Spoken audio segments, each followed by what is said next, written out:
ছোট হাঁসটি খাবার নিয়ে পালিয়ে যাচ্ছিল।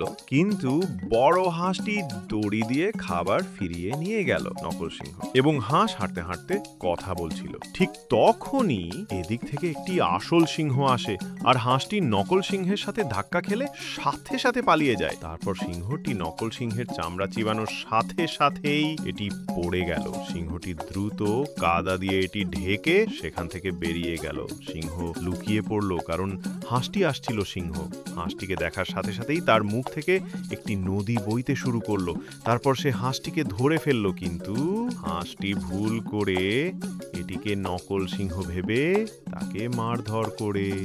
তারপর সিংহটি স্নান না করেই হাঁসের পিছনে ছুটতে থাকে। তারপর সে সুস্বাদু খাবার পায়, তাই সে তা খেতে শুরু করে। কিন্তু হাঁসটি খাবারটি ছিনিয়ে নেয় এবং জানালা বন্ধ করে দেয়। কিন্তু তারপর খাবারটি পাঁপড়ে পরিণত হয়।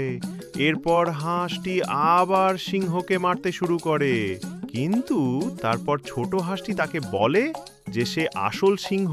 তারপর